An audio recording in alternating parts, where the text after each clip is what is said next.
El romance. Muy buenos días, tardes o noches tengan ustedes. Hoy les presentaré sobre el romance. Muy bien, comencemos. El romance es una serie indefinida de octosílabos con rima sonante, es su sentido poético. El romance es un subgénero lírico de origen español surgido en la Edad Media, en el cual sus textos constan de grupos de versos de 8 sílabas, es decir, octosílabos, cada uno. La preferencia por el realismo, un carácter dramático más calcado, es de origen popular y se transmitió oralmente para que la gente recordara hechos importantes de su comunidad.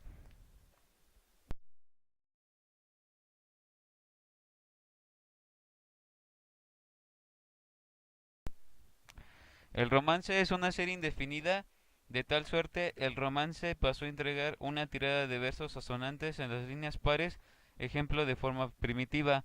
A las octasílabas originó duplicando naturalmente el número.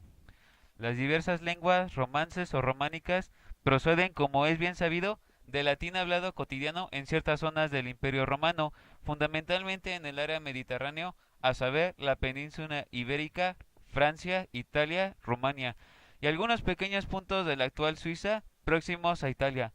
Las lenguas romanas, por tanto, contraen el latín una relación genética. Duplica naturalmente el número de versos.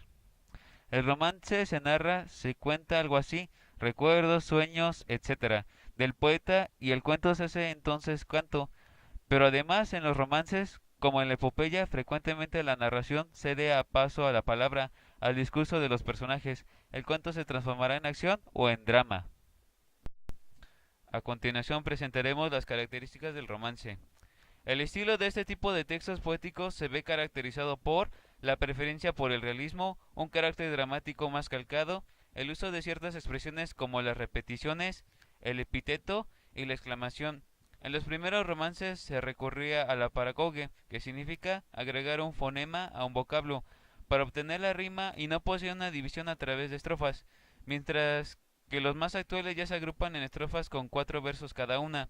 Es de origen popular y se transmitía oralmente para que la gente recordara hechos importantes de su comunidad, como antes mencionado.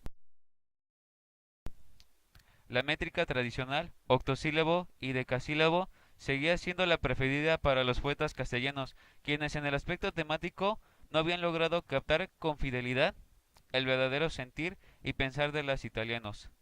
Juan Boscán Almogáver, espíritu selecto, ansioso de una verdadera renovación literaria, intercambia entre ideas con el embajador veneciano.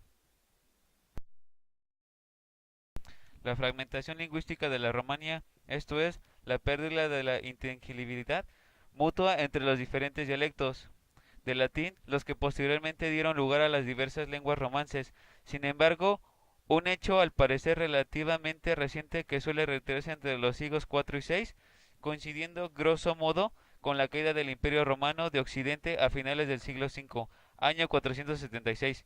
Si bien se considera que para el tiempo de los Césares existía ya una amplia diferenciación lingüística en vastas zonas del imperio, las primeras documentaciones en lengua, ya propiamente romance, son más tardías que las fechas establecidas para la fragmentación y corresponden a la Galia, la crónica de Fredegario, asignada al siglo VII. En ella aparece, por ejemplo, la primera documentación de un futuro romance, del tiempo Cantaré, los Hermens Strasbourgs y los Sequens de Saint-El-Aulier, ambos del siglo IX. Las primeras documentaciones en italiano son aún más tardías, siglo X, y para el español son todavía más tardías y corresponden a las glosas silenses y a las glosas, en milanenses de datación incierta, aunque suelen asignarse al siglo XI, pero posiblemente sean algo más tardías.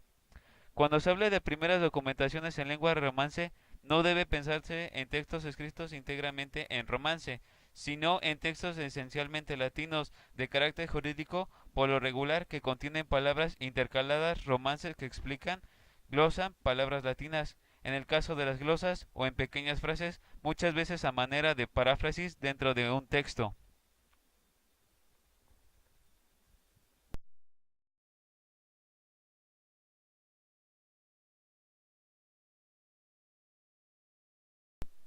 Muchas gracias por su atención.